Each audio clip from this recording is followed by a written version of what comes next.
we supposed to say stuff then? So I just forgot. No, it's fine. I did say saggy arse, so.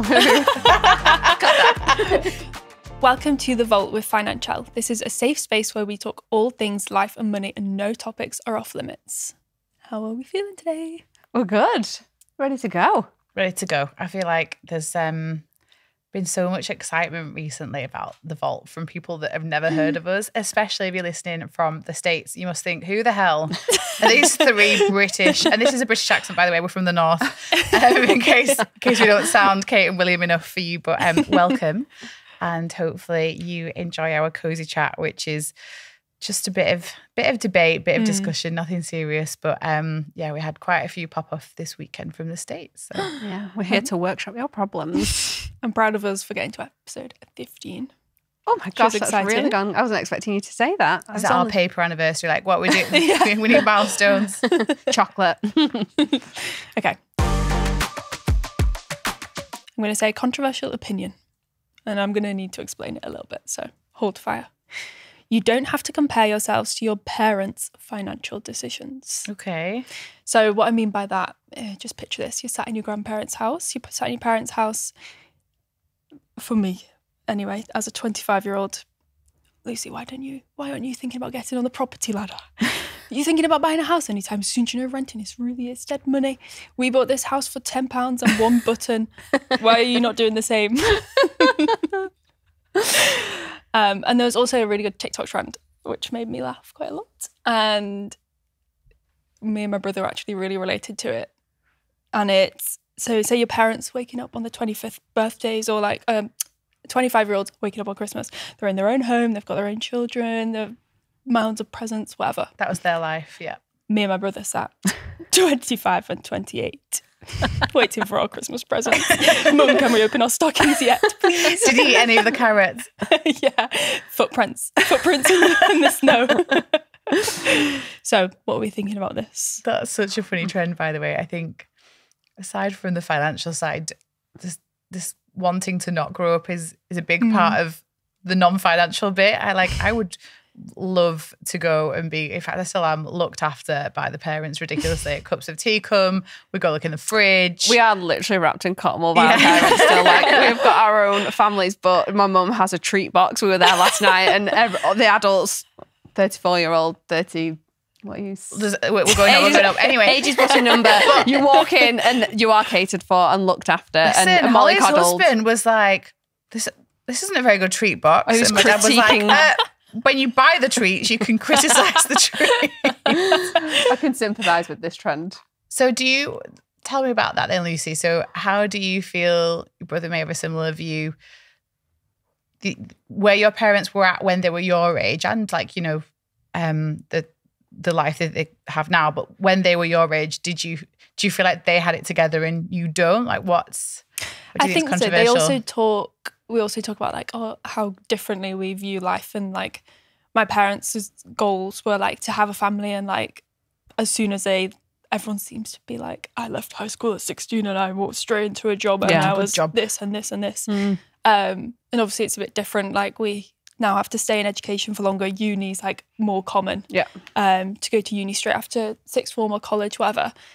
So I think we are just kind of like, we finish school into a mindset of like, yeah, just stay as young as you can forever. But also they are also saying that to us. They're like, enjoy your youth. Yes. So I mean, with one hand they're telling you to be more financially responsible and you should have it a bit together, but actually they didn't enjoy the aspect of that and can see your freedom. It is funny. They can be quite judgy, not your parents in particular, but might be, Jen. Parents can be... Poor Jen. Well, there's a lot of economic misinformation, isn't there? Well, so in a lot of the parents' defence, there's this perception that, you know, on a spending scale, people just spend all their money nowadays. And there's an absolute truth in that. If you think about all the things that we can buy versus what our parents could, like, there's literally, you know, you used to have like 4 seasons that you get clothes drops. And now it's like every week there's new drops, the fast fashion element. There's always something new. There's always something new to buy. The world's opened up. Yeah, travel. Yeah, the world's much more smaller now. People used to go to Spain once a year and that was like a massive treat. Whereas now that's like, for our friends, that's their like mini holiday until they go to Dubai and they go to like Thailand. Yeah. The world's much smaller so now. there is more spending. And so, you know, maybe younger people are sending their money there. But the other like macroeconomic like stuff at play here is house prices to income ratio. So when a baby boomer, which is kind of our parents' generation, would buy a home, the cost of a house was 3 times your income. So say if your income was £20,000, you're talking £60,000 for a house typically. Whereas for people buying now, it's 7 minimum. And so that 7 is, you know, 20 to 140. Like it's a massive, massive difference. And so it's not as easy as saying, you know, why haven't you got a house yet? You should have a house yet. For those people listening haven't hit those particular goals, you know, don't feel like you're behind because it was a different generation. The numbers are different now, never mind the wider society. And I kind of love now, I think there's something British about wanting Property Ladder. Do you remember the programme Property Ladder, Kirsty and Phil? I love Kirsty and Phil. I mean, Rightmove, we're all addicted to Rightmove, like in picking, but it's kind of, well, it's, I've also at the moment, us 3 should not be on Rightmove. The only person that should be on Rightmove is the one that's actually buying a house. Oh, I'm not. I've kind of lost momentum with that. You changed your mind. See, it's overwhelming. Give it to Lucy, she can play. But it's because we do, it's our castle, it's our place, it's roots, like a it's stability. Thing. It's the goals, it's whatever financial goals you've got. And I feel like I see a lot of people your age really struggling because they're not hitting those financial milestones that their parents did, and that's the point, isn't it? It's comparing yourself to other people, and everyone's on their own journey. Like when you said people left people didn't go into higher education, they went to a job, and generally for life as well. So like the pension was much better for them. It was the defined benefit ones, much not more lucrative everywhere for workers to be able to do that. Whereas now people don't want to say jump from job to job, but there's just much more freedom and much more understanding that you're not just going to stick to a job forever. You can't compare, is one thing I would say. I love it that careers aren't like the jobs for lives now. Like there's a really good concept of like earlier in your career, it doesn't really have to be bound by age, but it's your learning phase. And so sometimes you might take not the highest paying job, but the one that you're going to learn more in, because the next phase of your career is your earning phase, and you capitalize on the skills that you've built up. And if you've stayed in one place and you've stayed a bit safe, and in that space you've not continued to learn, you're only going to be able to capitalize on that so much in the earnings phase. Whereas typically years ago, you would pick a career like at 16 and go, this is what I want to be, earlier probably, and do it for life. So I think, a lot of older generations are kind of jealous of the freedom of choice that in the digital nomad space where you can work from anywhere, depending on what you do. So yeah, don't put pressure. Do you think it will just keep carrying on? Like, will I be like 60 with my like cats, like 20-year-old children? That took some maths. Being like, I had this job at you. And like, are you going to be the lecturer? Probably. I think it will just move older and older. I just feel like the world is moving at such a fast pace, and everyone says it, every age group acknowledges, no matter when you were born, the chaos that is ensuing, and the life goals are so mixed up, it's not in chronological order anymore. Things can happen at any one time. People having children later, getting married later, like say finding the career that they want. The later. Millennial generation, there's like and Gen X, which is the one above, older than millennials and before boomers. Massive issue with divorce. So people that had run into what society deemed as the successful thing. You know, you want the engagement ring, you want to get married, you want to have children, you want to buy a house, you know, you want to tick off these things, and you've just been doing what everyone else says you should do. And then one day you look up at each other and go, is this what we want? Actually, are there other options for us? And had we been given more freedom to not, you know, just follow what everyone else thought we should do, you know, you never know where those people could have been. So there's definitely a balance. It's good to have goals, and if a house is for you, then great. But also the big thing we teach is cash. So cash is king. Cash will teach, you know, if you want to invest it, if you want to put it in a savings account, if you want to buy a house one day. I've said this to Lucy before, like, don't feel pressured to buy a house, but don't do nothing. Yeah. When and if you want to, you don't want to go, think I'll start saving for a house now. I think that's the point, you just isn't it? Get yourself into that position so when you do want to make that decision, you're ready. It's freedom of choice. I think that's so right. When people get to 28 and they go, I really want a house, I better start. And then they look at it and they go, Jesus, it's going to take me, starting from now. Talking about me. No, you It's your dilemma. It's a controversial opinion. About Lydia. We've got Lydia you back. We know. You're prepared. You'll be ready to go. But so share with the nation and the globe actually right now. Do you feel that it's just the thing you should do, or do you actually think it's a good step for you next to buy a house? I think it's really huge thing to do on your own. Like all the risk. I don't know. It's so much riskier to do on your own. I'm just pretty knackered because it's so competitive. Like the first time buyers thing, there's a lot of people in couples. There's not that many houses in this like bracket, and people just offer way over, and like people have help from their parents and stuff. I don't think most people can buy without help from their parents. But yeah, it's exhausting. I mean, you're doing it. But I am doing it. Like I think it is a good idea, but also I am just, there's so much pressure to not rent and make the investment. But it's like the detriment of what though, isn't it, sometimes? Yeah. If you've got the worry over your head every month and making those mortgage payments, like you say, it's such a big commitment. But then versus a rent payment, which they're going on. But the good thing about mortgage and houses, you can control it. I feel like you are doing the right thing though. You're stocking away, trying to save on your own, which is not easy. And at the moment, it's giving you the options to go on a viewing. Yeah. They might not sign you up yet, but at some point there will be the right property for you and you will be able to buy it, rather than you just worrying it but actually doing nothing about it financially. Yeah, I am saving every month for it, so I'm like a little bit better off each month for it, but I'm not rushing it because when people rush buying a house, they generally put themselves into the wrong one. Yeah. Or like a bit more financially vulnerable because they've offered way over just because they want to get the house, and then the hangover hits of we've got to pay this mortgage every month, and the house actually isn't worth that. Is because we bought in a market where everybody was throwing money at the problem. So you're doing the right thing. And you're saving the deposit, but it's also so expensive just to buy it as well with the solicitors. Like people forget about that. In all our the community, adulting we always around say, it. like save for your deposit, but actually save another like $3,000 on top minimum, because you've got to pay.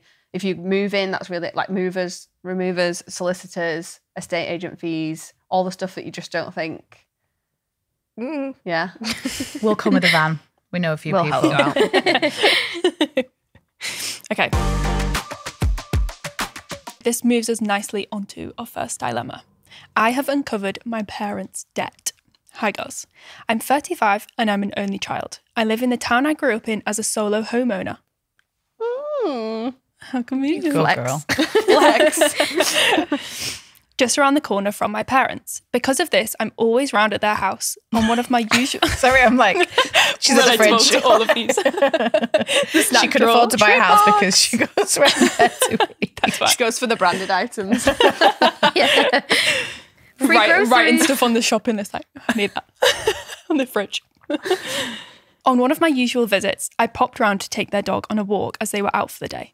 I saw a stack of open letters on the kitchen top stating that they were in just over £50,000 worth of debt and that they needed to pay it off ASAP in order to avoid court action. Oh, I mean, it's just really awkward that she read the mail. Like, there's just a rule. There's just a rule. It's really taken me by shock as they have never given off any inkling of not being in a good financial position. They have always lived a good life, going on holiday every year, enjoying lots of dinners and trips with their friends, so I assumed that they were relatively well off when it comes to money.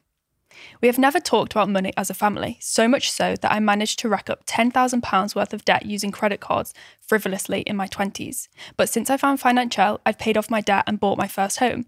But my parents had no idea about my debt. I felt ashamed and hid it away, so I understand why they might be doing the same.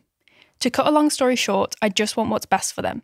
Thanks to Financielle, I know exactly the process that can help them pay off their debt and get back to living their best lives stress-free. But I have no idea how to talk openly about money with them, let alone tell them I know about their debt. Please help me. We hear this all the time. This is the secret debt. I say secret, but it's whose business is it? It's their business. But this like huge chunky sums like that, completely normal. And it's not getting talked about enough in the wider space. It's so easy for it to build up like that, especially if, she doesn't give any, insight on earnings. Obviously, leverage is how much debt you have, but like leverage to earnings ratio is important because some people think, well, I earn enough, so it's okay.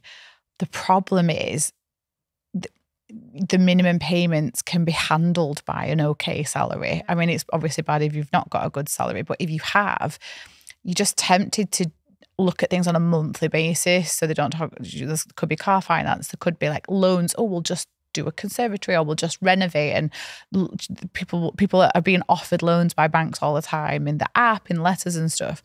It suddenly creeps up, and I've seen it often where these are still on 0%, like low percent deals. This isn't where suddenly it starts to crank into a 28, 29% interest rate. So I think I want to share that first because to some of us, that's a shocking number.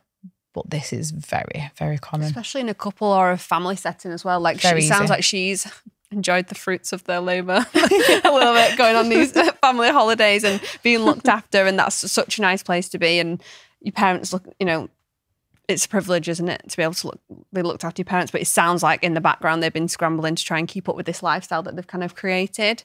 Must be really difficult. We talk about keeping up with the Joneses all the time. It sounds like they're in the social group of people and they just want to provide for their family. But like Laura said, it can just creep up. £50,000 might sound quite shocking to some people, but in a couple with a family, that's probably... That could hang around for years as well. That you jumping kind of from 0%. Play the game where you switch the cards and you consolidate. Some big thing we see, get a consolidation loan, and then it just literally the credit cards don't get cut up, and it like the same thing happens again. And it's really hard without knowing the income numbers, because this is either a problem or a really big problem. What can she do? Because the big issue is when you're the child, you can't be like, I think you should go do this, or why, I've just found this out, or I've read your letter. I mean, let's talk about that first. Like, where did it go? I just accidentally read. I would definitely read the letter. I was just about to say, would you read and tell? Oh no. No. So Lucy and I are definitely on the same page. I've read everything. Like I read so quick as well. Like right. So take that photo. If you're not going to tell them that you read it, how are you going to workshop it? So she has already said that she found herself in debt as well. So I think we always say, use yourself as the example and be like, so. It's the sacrificial lamb. Throw yourself under the bus. So I messed up. No, I think it's saying, oh, do you know, I was in debt. I got a credit card and I think. Have you heard of Financielle? Yeah, it's the leaflets. You don't want to, brush the leaflet across the table. You have to act like you haven't read the letter first of all, because that will not go down well. That you shouldn't be doing that, even though I would. But if it's right there on the counter, open. If you have that relationship with your family, you could be like, look, I did not go snooping for anything, but it was on the tabletop and I couldn't ignore it. Did you leave it for me then? I really care about you, and I was in debt as well, and I found this method and this is a really good way to get rid of it. Like, are you planning on keeping it forever? Like, is this becoming a problem? Do you need any help? Whatever it might be. Really difficult though. You don't want to be patronising towards your parents, because they will just, I imagine, my 7-year-old was like, Mum, your investments are not looking very healthy, like which you might well do, because we've talked about him before, Wolf of Wall Street, with his JISA, adding cash into it at any given opportunity. I can totally picture that. Yeah. I would feel judged, and judged by your kids. I imagine you just shut the conversation down. Would you, I think, position it as, oh, do you know, I was in 10 grand of debt and I managed to pay it off by doing this. It's like you said, sacrificial lamb. The other thing is, because she knows the journey the other side, so if someone's not been able to handle it, but they've not asked you for help, they're just cracking on, the last thing they want to really know about is the pain that's involved in paying down debt. Yeah. It effectively means you have made bad choices. Small minority of cases, it's been out of your control, but majority of the cases with consumer debt, it's been choices. Means, yeah. So a choice, and so especially because she's absolutely benefited from some of these choices, that could be a way that she could lean into this, which is, I've seen, and I think that's a probably good point. If it was there and if it's out in the open, maybe being honest and going, I saw the letter, I couldn't help but see it. I'm surprised that you're in that much debt. Like, I've played a part in that. I know I've benefited from years of treats and stuff, and we've never talked about money. I've been on my own journey. Would you like some help? And I think, Holly, you said something there really important.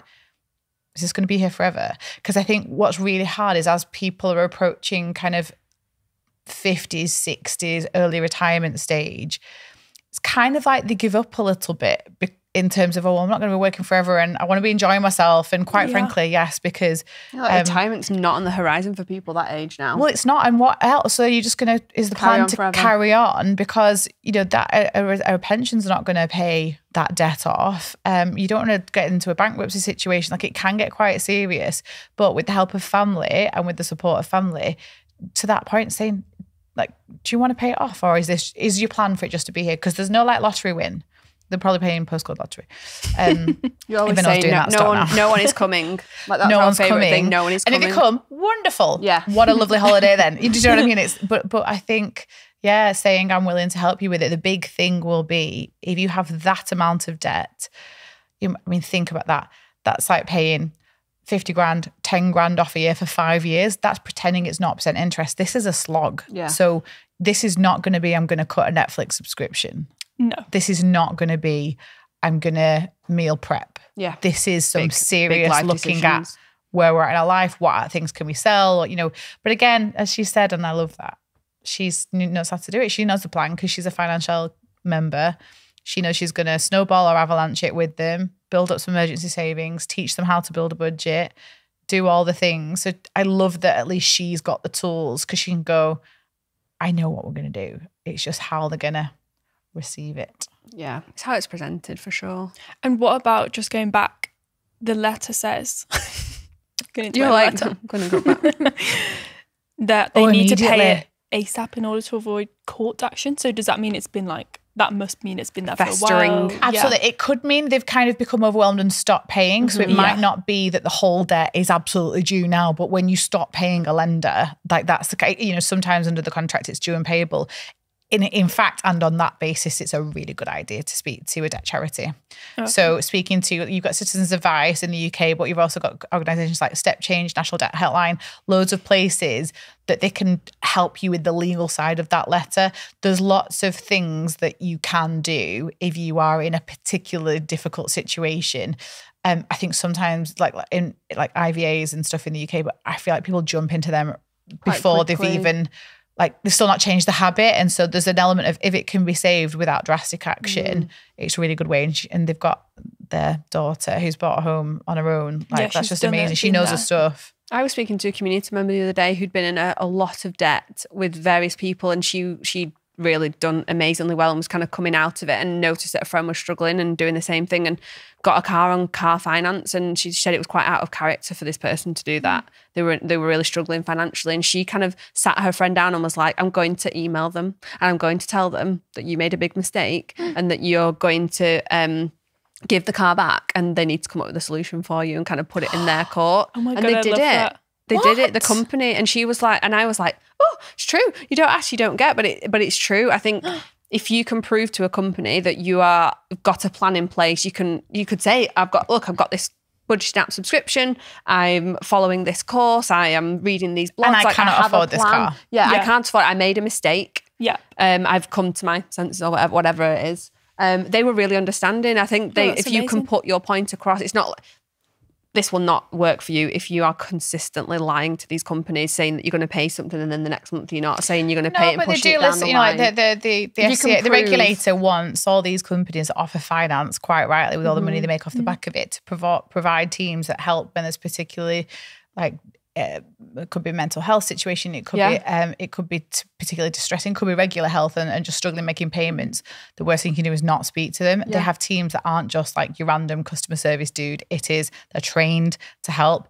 They are trained not to be predatory. They're trained to help support you. I love that the friend did that. I was like, that's an intervention. She's a Financielle community member. She's if she listens to the pod as well, so she'll love it that I'm mentioning. And she did the same thing with her debt. She had a Barclays card, credit card, and it started to accrue loads of interest. It had jumped up massively, and she just started doing Financielle, and she was like, the math wasn't mathing. Like I'd done everything I could. I'd decreased everything here and I'd squeezed my budget here and I'd tried to bring as much revenue in. She was like, but this was detrimental. This rising interest rate meant that she was knocking minimal amounts off. So she rang Barclays and they were like, we can see that you're really making an effort. I think she sent her budget over and she was like, look.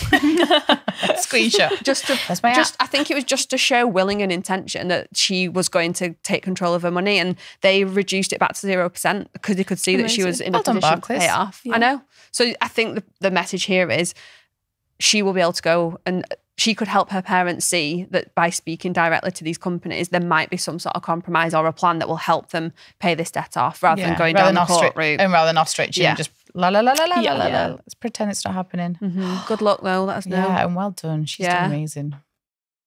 So, time for a little community win. Sharing a big win for me on my long and painful road to debt freedom. I just wiped out half of my remaining debt in one go. So now I have just 3 months to go. The countdown is on. Oh my God. I can see the end. Think about the bougie Christmas you're going to have. It's nearly there. Well done. That's amazing. Yay. If you'd like to send your community win in, please post it to the community in the app or email it to thevault@financielle.com. Okay. Ready for the next dilemma? Yeah. My partner won't get on board with our family budget. Hi ladies, I'm in need of some desperate help. My partner constantly complains that we spend too much money as a family. He doesn't get involved with the family money organisation. He couldn't tell you how much a pint of milk is in the shops, and he definitely wouldn't know when our child has grown out of his shoes. But he constantly complains that we are overspenders. We don't create a family budget. I just know roughly how much we should ideally spend on groceries, our son's hobbies, direct debits and household bills. But other than that, as a family, we kind of spend mindlessly. A takeaway here and there, a night out with friends, cinema trips, etc. It's frustrating. Because I do most of the spending for our family, I feel personally attacked when he says this. He genuinely doesn't understand how expensive it is to live anymore and leaves it for me to sort. How can we tackle this together? Budgeting is a team sport and he's been a shit player. Oh, Sorry. She went there. Yes. But he likes No, it's true. I was actually worrying that Lydia was going to ask us each how much a pint of milk is. Oh, I have no idea. I've got no idea. And I do the big I couldn't tell you what size of milk I don't know what a was. pint is. Like a pint? A bit. That's my biggest fear. I've got no idea. Yeah, you're right. He is shit. But it's like she's having to make all the decisions, and even if she is the person suggesting we have a takeaway, suggesting we go out for a meal, like on what basis are they overspending? How does he know they're overspending? Like, is he not hitting a financial goal that he wants to or that they want to? Like, I don't know, she's not shared that, but you cannot outsource, or like, it's not even outsourcing. You can't pass the buck and to let one person it's the both. Like, everyone has to be involved in the plan. So even if one partner owns the spending of the plan, you have to set the plan together, because I tell you what, he doesn't know what a milk costs, and neither do I. So we're not going to judge him on that. We're not going to judge him. And I also probably don't know when my children have grown out of the shoes. So we're not going to judge you on that. But lots of like things add up, and actually the beauty of doing a budget and then tracking your actuals is we all undercut it generally, but it's a collective we. So we overspent this month. We didn't set that budget high enough. We came under budget this month, and there's wins to it.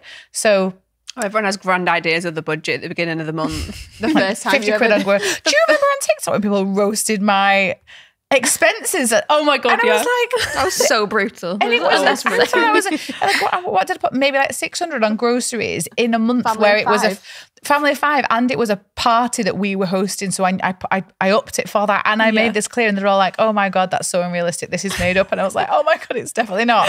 And we overspent and didn't stay to budget. Like, that's what you get for being honest. Yeah. But we set that together. So I didn't undercut it knowing I was going to blow it. And even then you still mess up. We had a community interview, do you remember, with that lady, and her husband was really judgy about her spending, and she did the budget, and he was like, you overspend, you don't do it properly, blah blah blah, and she was like, okay then, you do it for 1 month, and he was like, oh god, like when he realised how expensive things were. This is really like going back a couple of years, but he was really being quite judgy of her. Yeah. But the life admin, by the way, that that lady is carrying is enormous, because I do the budget with my husband and I still find it quite overwhelming sometimes when we've got a lot on that month. It takes a lot of planning. I think I wrote in the community the other day how we did it. So we sit down, we get the calendar. There's birthdays, there's school parties, there's school events, there's village fates, there's all this stuff going on. It's a hell of a lot of life admin. And it's quite stressful to be the person that feels like you're constantly spending money all the time. Even if it's not on yourself, that person is not obviously buying loads of clothes and beauty products and stuff. She's buying stuff for the family, and it's really stressful to constantly see money going out of your account on one person. So to then criticise that person, she's already carrying the weight of that, and then to go on top, you are not in the good books, my friend. No, it's not. And listen, like if she's spending more than perhaps the budget can afford, doing a budget together will reveal that, and it's not to catch her out. But if there's no plan, it's very easy for all of us to overspend. So if she's ordering stuff on Amazon, if she's ordering stuff on TikTok Shop, if they're getting takeaways or whatever, it's not her job to police it. But she may be the person that is choosing to spend on non-necessities. That's, she may be that, but you can't kind of call it out without doing the work up front. It's so good for your relationship to budget together. It's amazing, because it's also respecting that we're different kinds of people. Mm-hmm. So there's the life admin or not who's carrying the burden, but there's the who's the detail and who's not, and appreciating that the person that doesn't, may get out. I've got friends who, some people in the couple have had historic money issues to the point where budget is actually triggering. Yeah. And for mental health reasons, they kind of trust the process. And so I've seen that work really well, as long as that person does not come in and criticise and overspending. You can't have your cake and eat it. Yeah. You have to understand what your role is and have visibility of it. And so a really good way to do that, for example, is the pots. So if you've got a shared bank account for expenses, for example, and you have a bank account with pots, if the one person that helps to organise the budget and choose everything divides all the money up into pots, and you've both got access to it, then it's very clear what is and isn't out of budget. That's a good way sometimes if the actual budget's doing your head in, but you can't escape all of it, I'm afraid. It's like childish. It's a difficult one, but only because it's left into the hands of many women, and I feel the pain. Because we see it every day in our community, women trying to bring these families up and take control of the money and make sure it stretches far and feel guilt for spending, like especially on things like maternity leave. It was quite triggering for me on maternity leave, because I just felt really bad all the time going, you meeting a friend for a coffee or whatever, because you're not contributing to the household. You're like, oh, would you mind if I'm really sorry that it was a bit more expensive than I thought. And I remember my husband being like, what are you talking about? Like, it's fine, but it can be quite triggering for people and tend to be criticised on the back of it is quite difficult. So yeah, doing a budget together.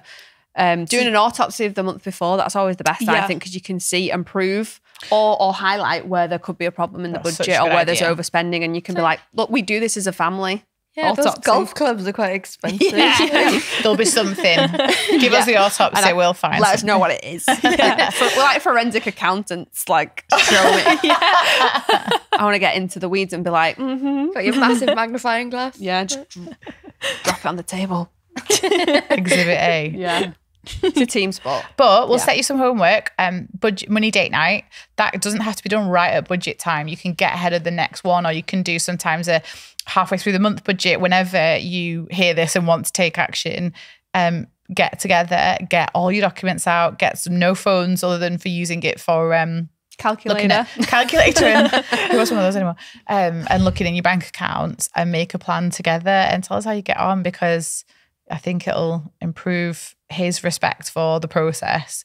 And if you are overspending as a family, and I say define overspending, set your goals as a family. And then what you've got to do is every single budget is an opportunity to move closer to those goals. Every single one. You've just got to be mindful of that goal and work towards that. If you just mindlessly like moving through, there'll be money sloshing around, being spent, overspent. But define overspending if you don't know what it was meant to go to otherwise. If you don't have a goal in place, it's technically not overspending. As long as you're not using credit for it, it's the money that you've got. Exactly. Good luck. Live your best life. I'm watching you, mister. Okay, any final words? I think we've had some good wins. I feel like keep them coming. Make sure you send them to us and share them because they really inspire other people. This is like normal people doing superhuman stuff. It really is. The odds are stacked against us every time we're trying to navigate keeping a marriage together. We're trying to navigate managing debt, buying homes, as we've talked about. Every time one of you sends us something and we can share it, not only do we love it, but someone else is listening going, maybe I could do that one day. Yeah. Amazing. So that's all for this episode. The Vault is now closed. And just a quick disclaimer, The Vault is just a chat around life and money topics. We are not giving financial advice.